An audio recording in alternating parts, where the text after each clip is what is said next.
à la doctrine et la sainteté de sa vie, notre Seigneur a voulu ajouter les miracles pour confirmer la sainteté de sa vie et de sa doctrine, pour confirmer qu'il est bien le Messie et l'envoyé de Dieu. Alors qu'est-ce qu'un miracle? Un miracle, c'est un fait que l'on peut observer, un fait donc sensible, produit par Dieu, en dehors de l'ordre naturel. Il faut pouvoir l'observer et observer que c'est en dehors de l'ordre naturel. Et donc c'est ce côté extraordinaire et en même temps sensible qui fait le miracle. Notre Seigneur a voulu faire des miracles pour bien prouver toute la sainteté de sa doctrine et de sa vie. Et afin que les âmes puissent remonter jusqu'à Dieu, tout simplement. Il le dit clairement aux pharisiens, « Si je ne fais pas des œuvres de mon Père, ne me croyez pas. » Il leur dit, « Mais si j'en fais et que vous ne vouliez pas me croire, croyez au moins en mes œuvres. » C'est-à-dire, voyez les miracles, vous n'êtes pas d'accord avec moi, vous ne m'aimez pas, vous n'aimez pas ma doctrine, mais regardez mes miracles. Que voulez-vous faire contre les miracles? Ils prouvent bien que je suis au-dessus de l'ordre de la nature. Afin, dit notre Seigneur, que vous connaissiez et que vous croyiez que le Père est en moi et que je suis en lui.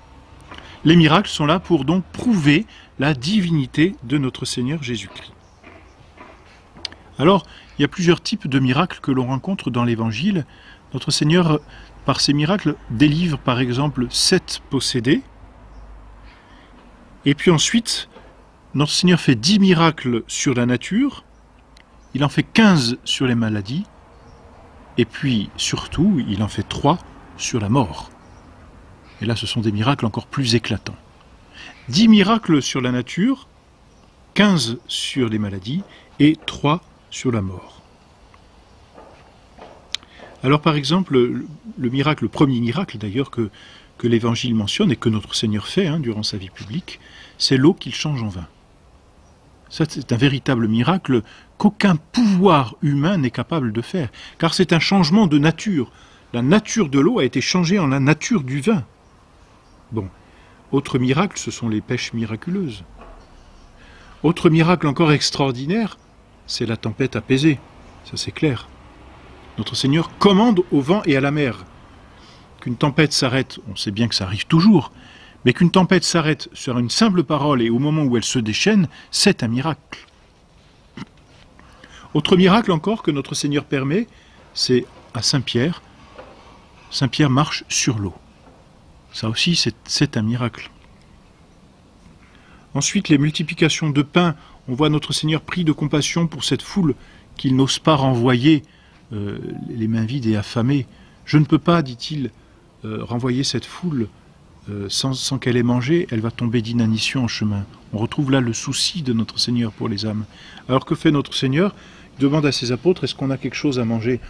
Alors les apôtres le regardent, dit d'habitude on est 12, d'accord, mais là on est des milliers.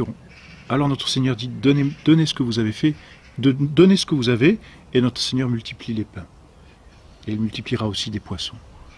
Voilà autant de miracles que notre Seigneur fait pour prouver sa divinité et en même temps pour soulager les âmes.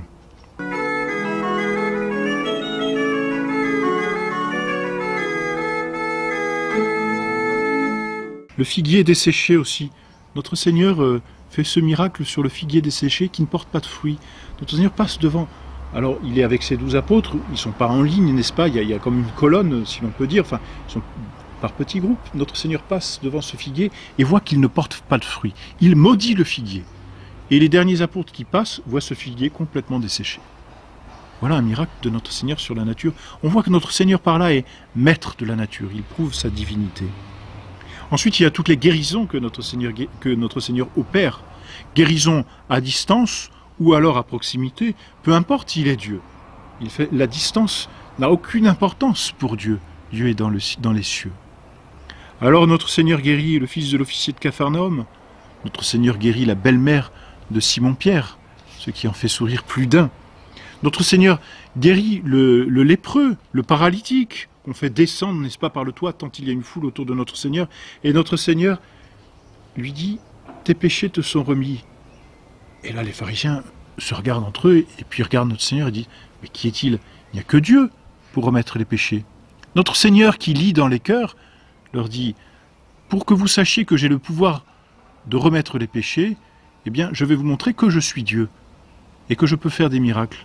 Et donc, pour prouver ce miracle intérieur de la remise des péchés, notre Seigneur dit « Prends ton grabat, lève-toi et retourne chez toi. » Et à l'instant, eh bien, ce pauvre malade se lève, prend sa couche et s'en retourne chez lui. Notre Seigneur prouve là sa divinité.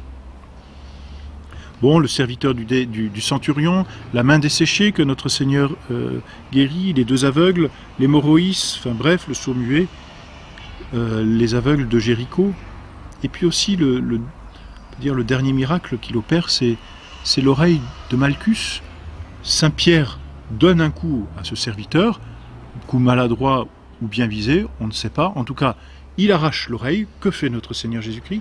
Il reprend l'oreille et la remet à ce serviteur. Voilà donc toutes les guérisons que notre Seigneur fait. Autant de miracles qui viennent prouver la sainteté de sa vie et de sa doctrine.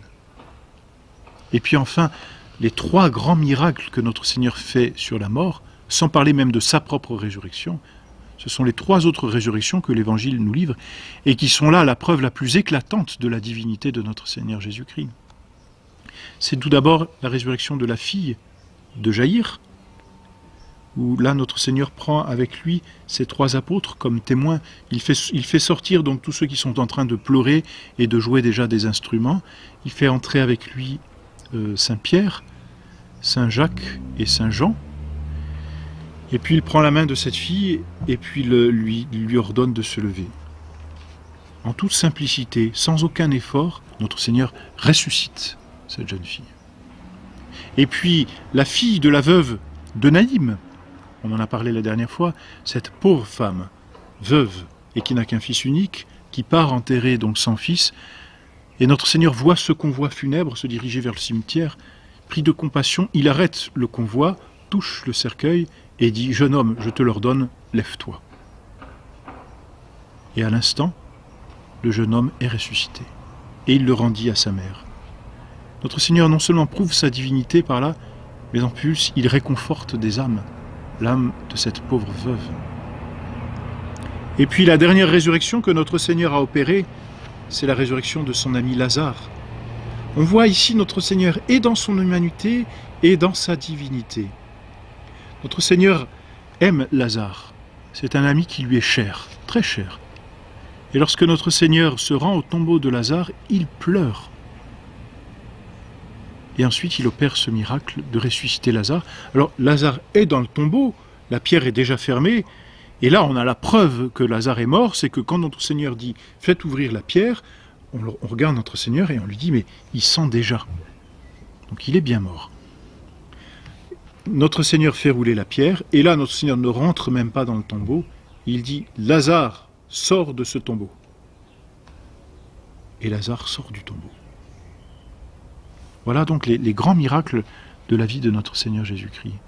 Et ensuite, tout au cours des siècles, si les saints vont faire des miracles, c'est toujours à la suite de notre Seigneur, et c'est toujours pour prouver la divinité de la doctrine ou la sainteté d'une vie. C'est exactement ce qu'a fait notre Seigneur. Prouver sa divinité, divinité de sa doctrine et de sa sainteté.